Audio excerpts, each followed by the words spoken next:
उत्तराखंड उच्च न्यायालय को हल्द्वानी स्थानांतरित करने की केंद्रीय कानून मंत्री किरेन रिजिजू ने सैद्धांतिक सहमति दे दी है। केंद्रीय विधि एवं न्याय मंत्री किरेन रिजिजू ने पत्र लिखकर मुख्यमंत्री पुष्कर सिंह धामी, राज्यपाल गुरमीत सिंह और मुख्य न्यायाधीश न्यायमूर्ति विपिन सांघवी को इसकी जानकारी दी है।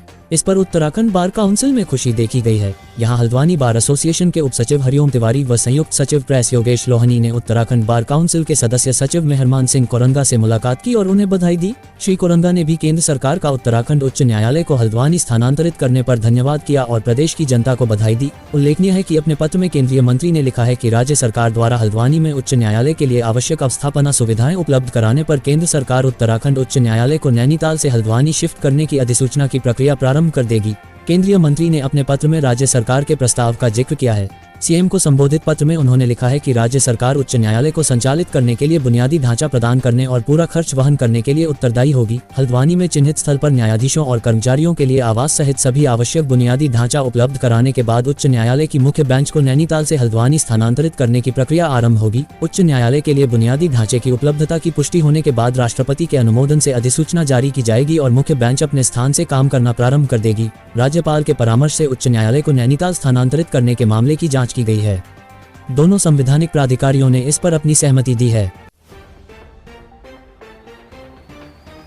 श्री केदारनाथ धाम की यात्रा को सुगम एवं सुव्यवस्थित ढंग से संचालित करने के लिए विभिन्न विभागों द्वारा की जा रही तैयारियों एवं व्यवस्थाओं का जिलाधिकारी मयूर दीक्षित ने आज चंद्रापुरी से गौरीकुंड घोड़ा पड़ाव तक स्थलीय निरीक्षण कर की जा रही तैयारियों एवं व्यवस्थाओं का जायजा लिया। निरीक्षण के दौरान जिलाधिकारी ने निरीक्षण में उपस्थित अधिकारियों जिसमें राष्ट्रीय राजमार्ग, DDMA, सुलभ, पेयजल, विद्युत आदि विभागों को निर्देश दिए हैं कि उनके स्तर पर यात्रा व्यवस्थाओं में जो भी मरम्मत कार्य एवं निर्माण कार्य पूर्ण नहीं हो पाए हैं उन कार्यों को हर हाल में 15 अप्रैल 2023 तक पूर्ण करना सुनिश्चित करें। इसमें किसी भी प्रकार की लापरवाही एवं शिथिलता न बरती जाए। उन्होंने राष्ट्रीय राजमार्ग के अधिकारियों को निर्देश दिए हैं कि चंद्रापुरी में जो पुल पर रेलिंग का कार्य किया जाना है उसे तत्परता से पूरा किया जाए। इसके साथ ही जिन दुकानों का अधिग्रहण किया गया है उन दुकानों का भी तत्काल ध्वस्तीकरण की कार्यवाही सुनिश्चित की जाए ताकि यात्रा के दौरान जाम की स्थिति न बने। इसके साथ ही कुंड से गौरीकुंड तक रोड कटिंग का कार्य शीघ्रता से पूर्ण करने के निर्देश दिए तथा श्रमिकों की संख्या बढ़ाने के निर्देश दिए तथा जिन स्थानों में पैचवर्क का कार्य किया जाना है वहां पैचवर्क का कार्य करना सुनिश्चित करें। उन्होंने DDMA को निर्देश दिए कि उनके द्वारा यात्रा मार्ग में जो मरम्मत कार्य एवं रेलिंग का कार्य अवशेष है उन्हें यथाशीघ्र पूर्ण करना सुनिश्चित करें। इसके साथ ही उन्होंने परियोजना निदेशक एवं अपर मुख्य अधिकारी जिला पंचायत को निर्देश दिए हैं कि परियोजना निदेशक को निर्देश दिए कि गौरीकुंड से घोड़ा पड़ाव तक यात्रा मार्ग में वॉल पेंटिंग कराने के निर्देश दिए।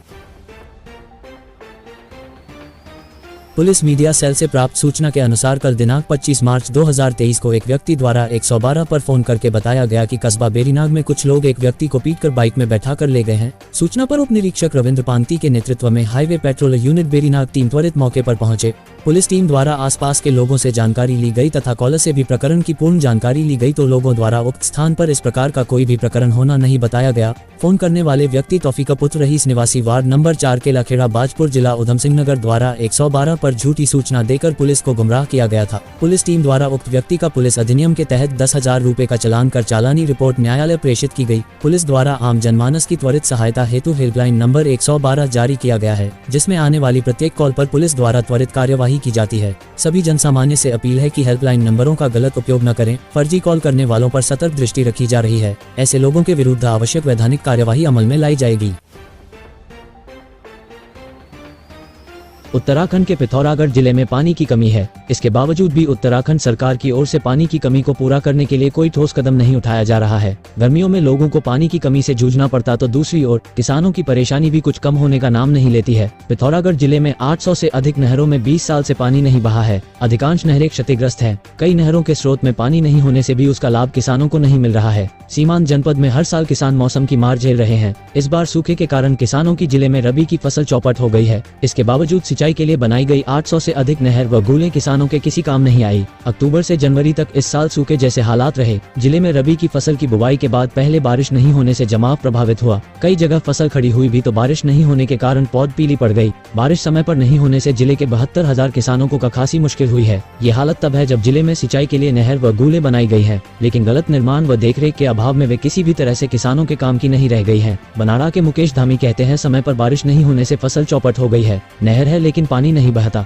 जिस कारण सूखे से फसल नहीं बचा सके। अब रही सही कसर बेमौसम की बारिश कर रही है। कानड़ी ग्राम सभा के सुरेश कुमार कहते हैं कि नहर थी, गांव में पानी नहीं बहने से सूखे के मौसम में ये काम नहीं आई, पूरी फसल बर्बाद हो गई। यदि नहर में पानी बहता तो फसल को बर्बाद होने से बचाया जा सकता था।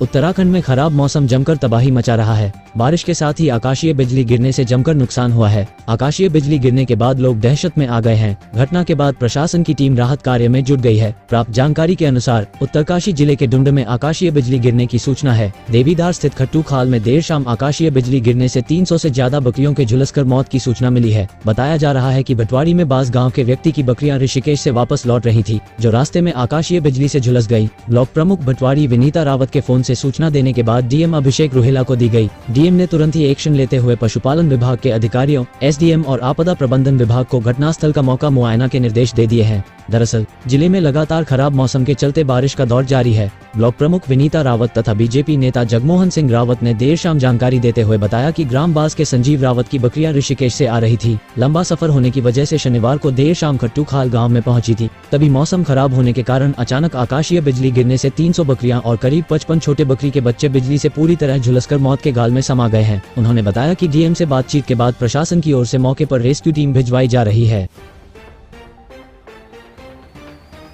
खालिस्तान समर्थक और वारिस पंजाब दे के प्रमुख अमृतपाल सिंह के फरार होने के बाद पंजाब सहित कई राज्यों की पुलिस भगोड़े को पकड़ने की पूरी कोशिश कर रही है। खुफिया सूत्रों से मिले इनपुट के बाद कई राज्यों में अलर्ट किया गया है, जबकि यूपी सहित अन्य राज्यों के बॉर्डर पर भी चौकसी बढ़ाई गई है। उत्तराखंड के रामनगर में प्रस्तावित G20 के सम्मेलन से पहले कथित तौर पर पंजाब के एक प्रतिबंधित संगठन के G20 की बैठक के विरोध की कथित चेतावनी के बाद पुलिस अतिरिक्त सतर्क हो गई है। पुलिस ने सोशल मीडिया में अमृतपाल के समर्थन में डाली जा रही पोस्ट को लाइक, कमेंट और शेयर करने वालों के डोजियर तैयार करने में जुटी हुई है, लेकिन कनाडा लंदन की प्रोफाइल से पुलिस को छका रहे हैं। सूत्रों के मुताबिक पूर्व में पंजाब में खालिस्तान मूवमेंट के समय में तराई में सक्रिय रहे संदिग्धों के नेटवर्क को भी खुफिया तरीके से खंगाला जा रहा है। वहीं पुलिस के लिए अमृतपाल के समर्थन में सोशल मीडिया में आ रही पोस्टों को लाइक करने वाली कई प्रोफाइल मुसीबत बन गई है। कई प्रोफाइल लॉक है तो कई में पता कनाडा और लंदन का दिया गया है। ऐसे में पुलिस के सामने इनके वर्तमान पते को ट्रेस करने में दिक्कत आ रही है। साइबर सेल को ऐसी प्रोफाइलों के बारे में जानकारी जुटाने के निर्देश दिए गए हैं। वहीं कथित तौर पर पंजाब के एक प्रतिबंधित संगठन के G20 के विरोध के ऐलान के बाद रुद्रपुर से रामनगर तक प्रस्तावित रूट में जिले के अंदर अब तक करीब 4000 लोगों का सत्यापन किया जा चुका है। हालांकि प्रतिबंधित संगठन की ओर से किसी स्थान विशेष में विरोध की बात नहीं की गई है,